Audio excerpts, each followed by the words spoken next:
जब कोई गुरु उपदेश करता है, कोई आपको शिक्षा देता है, आप कोई नहीं कहते कि गलत कहा है, आप कहते हो सत्य वचन।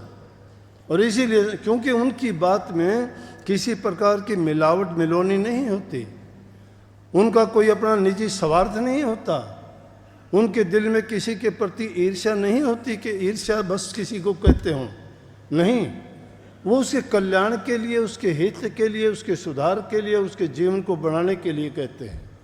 और वो सार्वभौमिक होती है, सर्वजन हिताय होती है, सर्वजन सुखाय होती है। वो सब जनों को सुख देने वाली, सबको अच्छा बनाने वाली और सबके जीवन को पवित्र बनाने वाली होती है। इसीलिए कही कि बड़भागी वो लोग हैं। पहला बड़भाग है कि हमें पवित्र जीवन मिला, कितने जन्मों के बाद ये जीवन हमें मिला है, कितने अच्छे कर्म किए होंगे तब मिला है। उसके बाद सत्संग मिला और गुरु भी मिल गया।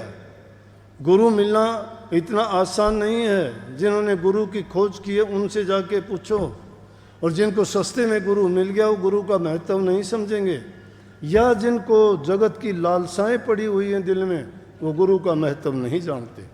वो गुरु को एक आम आदमी भी नहीं समझेंगे, और जो गुरु को आम आदमी भी नहीं समझता, कबीर साहब उनके लिए बहुत बुरा बोलते हैं।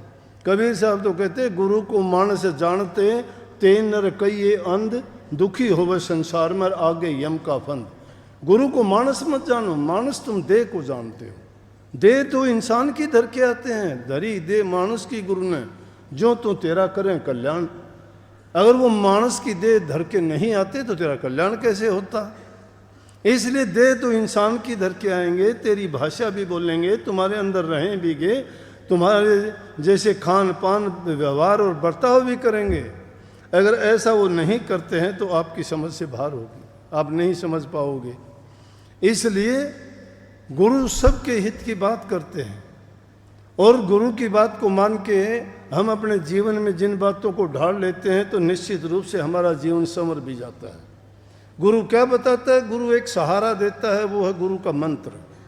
गुरु मंत्र देता है, मंत्र को दे के कहता है, इस मंत्र के सहारे जो भी तू इसको सच्चे मन से एकाग्रचित होके एकांत में बैठ के इसका जाप करेगा, इसका सुमन करेगा, इसका ध्यान करेगा, तो निश्चित रूप से तेरा मन भी तेरे काबू में होगा, तेरी सारी इंद्रियां काबू में होंगी, तेरी सोच भी सुधर जाएगी।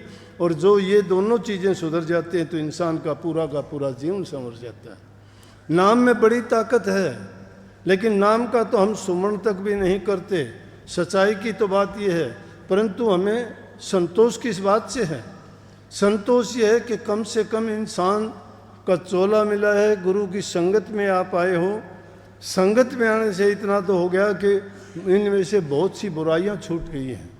घरों में प्यार प्रेम से रहते हो, हुक्का बीड़ी शराब चीज़ों से आपकी छूट हो गई है, किसी के निंदा बुराई करने से आप बच गए हो।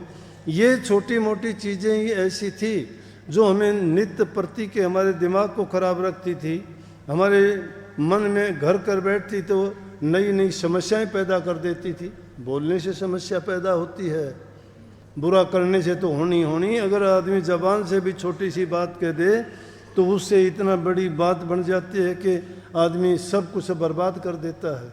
कि इतिहास भरा पड़ा है छोटी छोटी बातों के कहने से।